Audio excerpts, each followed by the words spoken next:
Waalaikumsalam, Bu. Waalaikumsalam, Mbak Ulinda. Gimana kabarnya Bu Latifah, Pak Toro? Sehat Pak Toro? Alhamdulillah A- baik, sehat Bu Linda. Bu Linda sendiri kabarnya gimana? Alhamdulillah, Ya, Alhamdulillah sehat. saya juga Alhamdulillah. sehat. Hari ini Pak Toro akan melakukan praktek coaching ya ini ya. Betul Bu Linda, hari ini saya akan melaksanakan praktek coaching Bu Linda. Baik, ini sudah ada persiapan Pak Toro? Insya Allah sudah Bu. Oke, baik pada hari ini nanti saya berperan sebagai observer, Pak Yuli Suntoro nanti sebagai coach, dan Bu Latifah sebagai coach ya ini ya. Ya Bu. Ya, baik. Eh, Sebelumnya saya minta izin untuk mengobservasi praktek coaching dari Pak Toro dan juga Bu Latifah ya ini ya. Dan untuk rekaman ini nanti akan diupload untuk kepentingan pembelajaran. Ini apakah boleh Pak Toro? Baik Bu, tentu boleh Bu. Oke, baik sebelum kita memulai praktek coaching ini, ada beberapa pertanyaan yang ingin saya ajukan terlebih dahulu ke Pak Toro ya ini ya. Ya Bu, boleh Bu, monggo. Oke, yang pertama ini Pak Toro, bagaimana rubrik penilaian yang akan Pak Toro lakukan pada percakapan coaching ini nanti? Untuk rubrik penilaiannya, ini saya sudah menyiapkan praktek coaching dengan menggunakan alur percakapan Tirta Bu, alur Tirta Bu. Iya, Jadi oke. meliputi tujuan, identifikasi, rencana aksi, dan tanggung jawab. Seperti itu, Bu Linda. Oke, baik. Kemudian Pak, kira-kira kompetensi coaching apa yang ingin Pak Toro kembangkan di sini? Untuk kompetensi coaching yang ingin saya kembangkan ada tiga, Bu. Yang pertama, kehadiran penuh, kemudian mendengarkan aktif, dan yang ketiga, memberikan pertanyaan yang berbobot, Bu Linda. Oke, baik. Kemudian bagian kompetensi mana yang secara spesifik ingin Pak Toro observasi untuk hari ini, Pak? Yang secara spesifik mau saya observasi itu kompetensi yang kedua, Bu, mengenai mendengarkan aktif, Bu Linda. Oke, baik. Ini berarti mengenai mendengarkan aktif ya, Pak ya. Kemudian Pak, ini apa indikator dan ketercapaian tujuan pengembangan yang ingin dikembangkan? Tadi kan Pak Toro mengatakan mengenai mendengarkan aktif ya, Pak ya? Ya, betul Bu Linda. Kalau Iya. untuk indikatornya, indikator ketercapaiannya dari mendengarkan aktif itu di sini saya bisa fokus mengenai pembicaraan atau percakapan yang disampaikan oleh coach itu. Nanti Bu Latifah, Bu. Oke, baik Pak Toro, untuk praktek coachingnya ini tolong dipersiapkan ya dengan Bu Latifah. Ini saya juga minta izin untuk mengobservasi praktek coaching hari ini ya Pak ya. Gitu Bu.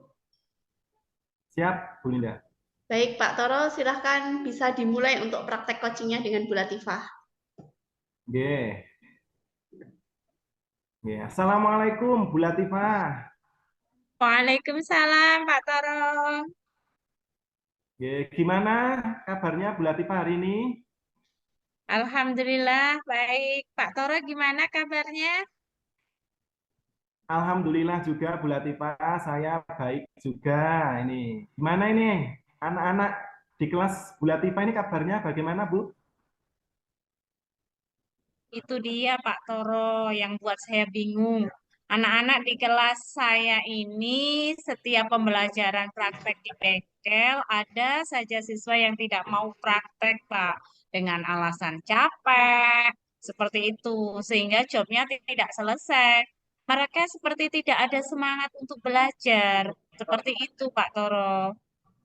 Oh gitu nggih Bu. Jadi ceritanya Bu Latifah ini ketika pembelajaran praktek itu ada siswa yang tidak mau praktek karena alasannya itu capek ya Bu.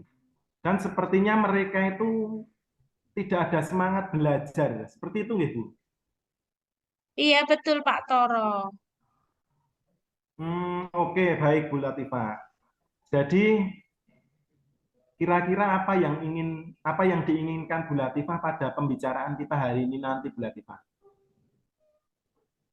Iya Pak Toro, saya berharap setelah saya ngobrol dengan Pak Toro, saya memiliki solusi bagaimana membuat murid-murid saya bersemangat dalam mengerjakan tugas praktek di bengkel, Pak Toro. Jadi Bu Latifah menginginkan solusi nggih dari percakapan kita nanti. Nggih Bu Latifah? Iya Pak Toro. Oke, oke, oke. Tadi berkaitan dengan murid yang semangat dalam praktek itu menurun ya Bu Latifah. Ini menurut Bu Latifah, murid yang semangatnya tinggi terutama itu dalam praktek itu yang seperti apa Bu Latifah? Menurut saya ya Pak Toro ya, jadi murid yang semangat dalam praktek itu murid yang senang berada di bengkel dan mengerjakan job sesuai dengan job instruction, tidak males-malesan. Begitu Pak Toro. Betul Bu Latifah, saya juga sependapat dengan Bu Latifah. Ya Pak Toro. Baik Bu Latifah, gini, misal kita range atau kita skala nih Bu Latifah dari 1 sampai 10. Menurut Bu Latifah saat ini murid yang semangat praktek di kelas Bu Latifah itu berada di angka berapa? Kalau menurut saya ya Pak Toro ya, posisi murid yang semangat praktek di kelas saya ini ada di angka 5. Karena masih ada separuh dari murid saya yang tidak semangat dalam mengerjakan job. Masih banyak yang duduk-duduk ketika praktek. Padahal pembelajaran praktek, terutama praktek mengikir ini, harus dilakukan dengan berdiri. Jadi masih banyak siswa yang malas-malasan seperti itu, Pak Toro. Ya, ya, ya, ya. Jadi posisinya masih di angka 5 ya Bu Latifah. Karena masih separuh ya yang kurang semangat atau tidak semangat. Jadi baru separuh ya. Oke Bu Latifah. Iya, Pak Toro. Sekarang gini Bu Latifah, menurut Bu Latifah, kira-kira yang menyebabkan murid Bu Latifah itu tidak semangat praktek itu alasannya apa nih Bu Latifah? Apa ya, Pak ya? Apa kemungkinan besar apa karena pembelajaran saya ini jobnya kurang menarik ya Pak Toro ya? Sehingga mereka bosan dan menginginkan sesuatu yang berbeda. Apa seperti itu ya? Oh, jadi penyebabnya itu job dari Bu Latifah itu kurang menarik gitu, sehingga murid Bu Latifah sendiri jadi bosan gitu dan menginginkan sesuatu yang berbeda. Mungkin seperti itu Bu Latifah. Iya, betul Pak Toro. Lalu Bu Latifah, kira-kira selama ini sudah ada upaya belum dari Bu Latifah untuk mengatasi masalah yang terjadi dalam pembelajaran praktek Bu Latifah ini? Sebetulnya sudah sih Pak. Jadi saya sudah memberikan contoh-contoh job yang mudah mereka tiru, amati, dan modifikasi. Tapi ya itu masih hanya sebatas berupa gambar, belum benda jadi. Seperti itu Pak Toro. Hmm, iya, iya, iya, iya. Tapi sebenarnya ini sudah merupakan upaya yang bagus loh dari Bu Latifah. Selain job dalam bentuk gambar, kira-kira ada upaya lain nggak yang bisa Bu Latifah lakukan untuk mengatasi masalah ini? Apa ya Pak Toro ya? Apa saya ajak mereka mengamati proses pembuatan benda jadi langsung di bengkel pembuatan benda jadi ya? Biar ada gambaran sekaligus mereka bisa refreshing, jadi belajar di luar sekolah gitu ya, Pak. Ide bagus Bu Latifah, keren itu Bu. Jadi Bu Latifah kan bisa mengajak siswa terjun langsung praktek di bengkel gitu, mengamati proses pembuatan benda jadi. Bisa itu Bu, bisa dicoba nih Bu Latifah. Ya, Pak Toro. Saya ingin sekali murid saya ini semangat praktek karena siswa SMK kan harus memiliki kompetensi kejuruan. Betul Bu Latifah. Ini baik. Misalkan semua itu bisa terlaksana, Bu Latifah. Apakah ada ide lain yang akan Bu Latifah lakukan?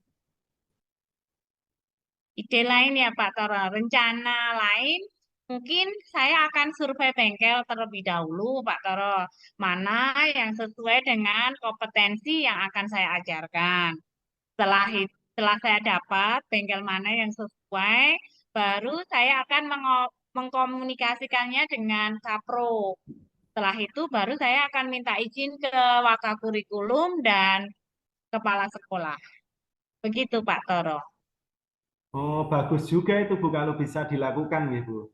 Ya, ya anu Bu, semoga bisa berhasil ya Bu Latifah. Ya Pak Toro, amin. Eh, lalu Bu Latifah, eh, kalau nanti sudah melakukan upaya tersebut, ini kira-kira ukuran keberhasilan setelah upaya itu dilakukan apa Bu Latifah? Ukuran keberhasilan ya. Ya, sesuai harapan saya tadi, Pak Toro. Jadi, murid-murid senang berada di bengkel, semangat dalam mengerjakan job, serta tidak malas-malasan. Jadi ukuran keberhasilannya seperti itu ya Bu. Murid-murid menjadi lebih senang, senang berada di bengkel, semangat dalam mengerjakan job, serta tidak malas-malasan. Seperti itu ya Bu. Betul, Pak Toro, seperti itu. Lalu Bu Latifah, ini yang menjadi komitmen Bu Latifah terhadap masalah ini, itu siapa Ibu atau apa yang menjadi komitmen Bu Latifah? Ya, jadi saya insya Allah nanti hari Senin saya akan mengajak tim teaching saya, Pak. Jadi tim teaching saya ini akan saya ajak untuk survei ke bengkel. Kalau nanti tim teaching saya ini sudah oke, baru Selasanya saya akan membicarakan hal ini ke Kapro. Setelah itu baru kemudian saya membicarakannya ke Wakakur dan ke kepala sekolah. Kalau misalnya beliau-beliau ini sudah menyetujuinya, maka Senin depannya saya akan mengajak murid-murid ke bengkel tempat pembuatan benda jadi tadi. Oke, gaspol ya Bu, secepatnya Bu, besok Senin ya Bu. Iya, betul Pak Tara. Oke, baik. Nih, kalau boleh saya menyimpulkan ya Bu Latifah, jadi pada pembelajaran praktek Bu Latifah, eh, itu yang pertama tadi murid-murid tidak mengerjakan job. Kemudian murid-murid Bu Latifah tadi banyak yang malas-malasan, seperti itu ya Bu Latifah. Nah ini alhamdulillahnya Bu Latifah sudah ada usaha dari Bu Latifah untuk memberikan contoh job berupa gambar yang bisa diamati murid, bisa ditiru murid dan dimodifikasi tadi ya Bu Latifah. Kemudian langkah lebih bagus lagi ini ditempuh Bu Latifah. Nah, tadi sudah mengemukakan solusi bagaimana membuat murid-murid itu menjadi lebih senang berada di bengkel, bisa lebih bersemangat dalam mengerjakan job, yaitu dengan cara tadi Bu Latifah mengajak mereka terjun langsung ke bengkel, Ibu, melihat pembuatan benda jadi, Bu Latifah. Iya, iya Pak Toro, betul sekali. Alhamdulillah, insya Allah nanti anak-anak bisa lebih antusias lagi, Bu Latifah. Baik, Bu Latifah, perasaannya Bu Latifah ini gimana ini setelah pembicaraan kita tadi, Bu Latifah? Lega ya Pak Toro ya, Alhamdulillah lega sekali. Jadi tadinya saya kan bingung ya, bagaimana membuat murid-murid menjadi semangat ke praktek di bengkel. Tapi setelah berbicara dengan Pak Toro, muncul ide mengajak mereka ke bengkel tempat pembuatan benda jadi langsung, sehingga anak-anak bisa belajar di sana sekaligus bisa refreshing di belajar bukan hanya di sekolah tapi juga di luar sekolah. Begitu Pak Toro. Saya seperti Alhamdulillah, mendapatkan pencerahan. Alhamdulillah Ibu, solusinya sudah ditemukan. Ini besok bisa ketemu lagi Ibu. Saya sudah tidak sabar nih menunggu keberhasilan dari Bu Latifah melakukan upaya-upayanya tadi. Ya Pak Toro, akan segera saya coba dan nanti saya akan langsung kabari Pak Toro hasilnya. Oke, Bu Latifah, semoga lancar nggih Bu Latifah dan insya Allah berhasil karena ini insya Allah tujuannya baik. Insya Allah nanti diberikan kemudahan dan kelancaran. Amin. Ya Pak Toro. Oke, terakhir Bu Latifah, ini apakah ada hal-hal lain yang ingin disampaikan Bu Latifah? Ya Pak Toro, sementara cukup Pak Toro. Mohon maaf loh sudah mengganggu waktunya dan saya sudah dibantu. Terima kasih Pak Toro. Oke, Bu Latifah, untuk pertemuan kita cukupkan nggih Bu Latifah hari ini. Terima kasih. Saya tutup nggih Bu Latifah. Assalamualaikum warahmatullahi wabarakatuh. Ya, Waalaikumsalam warahmatullahi wabarakatuh. Ya, baik. Ini tadi sudah selesai ya. Alhamdulillah sudah selesai untuk praktek coachingnya dari Pak Toro dan juga Bu Latifah. Ini luar biasa sekali Pak Toro ini tadi sudah melakukan alur tahapan dari Tirta dengan baik. Dimulai dari tujuan, kemudian identifikasi, rencana aksi, sampai ke tanggung jawab ini semua sudah termuat semuanya ya dalam percakapan coaching ini tadi. Sehingga dapat muncul solusi dari coachingnya dari Bu Latifah ini tadi ya. Bagus sekali nih Pak Toro, ide-ide dapat bermunculan dari Bu Latifah sendiri ini tadi ya Pak. Kemudian Pak Toro juga sudah menemukan kata kunci dari kegiatan yang dihadapi dari Bu Latifah, sehingga dapat mengambil langkah untuk memecahkan masalah. Gitu ya Pak Toro ya? Ya, Bu Linda, terima kasih loh Bu Linda. Ya, ini dari hasil coaching yang sudah dilakukan Pak Toro tadi, apakah indikator ketercapaian yang diinginkan oleh Pak Toro ini tadi sudah tercapai, Pak? Coba Pak Toro bisa dijelaskan Pak Toro? Ya, Bu Linda, Alhamdulillah. Ini tadi saya sudah melaksanakan coaching dengan Bu Latifah dan Alhamdulillah juga berjalan dengan lancar. Untuk indikator ketercapaian yang ingin saya kembangkan tadi adalah yang kedua ya Bu Linda, mengenai mendengarkan aktif. Tadi saya sudah berusaha mendengarkan dengan aktif dan fokus dengan apa yang dikatakan oleh Koci, tadi beliau Bu Latifah, dengan baik. Nah, Alhamdulillah untuk indikator ketercapaian yang ingin saya capai sudah tercapai sesuai dengan keinginan saya Bu Linda. Ya, Alhamdulillah berarti sudah tercapai ya Pak Toro ya. Ini berdasarkan catatan hasil observasi yang telah dilakukan oleh Pak Toro dengan Bu Latifah tadi. Apalagi yang ingin dikembangkan Pak berdasarkan dari hasil coaching ini tadi Pak? Untuk yang saya kembangkan, saya akan mulai mengembangkan kompetensi yang ketiga, Bu, mengenai menyampaikan pertanyaan yang berbobot untuk kedepannya, Bu. Seperti itu, Bu Linda. Oke, berarti mengenai pertanyaan yang berbobot ya Pak Toro ya ini ya. Baik Pak Toro, ini semoga dapat melaksanakan coaching ini semoga bisa sukses untuk kedepannya, ini bisa lebih baik lagi dengan mengembangkan kompetensi yang lainnya. Semoga berhasil ya Pak Toro ya. Alhamdulillah, terima kasih Bu Linda. Ya, terima kasih. Ya, sama-sama Pak Toro. Ini senang sekali bisa mengobservasi kegiatan praktek coaching Pak Toro dengan Bu Latifah ini. Karena ini sebagai bahan pembelajaran juga untuk saya ini ya Pak Bu ya. Ya Bu Linda, semoga bermanfaat ya Bu Linda. Ya, mungkin ini karena sudah adzan ya Pak ya ini. Mungkin ada yang mau disampaikan lagi Pak Toro? Saya kira cukup dulu Bu, besok lagi ya Bu. Oke, Terima baik. kasih. Kalau begitu, terima kasih juga Pak Toro dan juga Bu Latifah. Ini saya mohon pamit. Terima kasih. Wassalamualaikum warahmatullahi wabarakatuh. Waalaikumsalam warahmatullahi Waalaikumsalam wabarakatuh. warahmatullahi wabarakatuh. Terima kasih. Ya, sama-sama Bu Latifah, Pak Toro.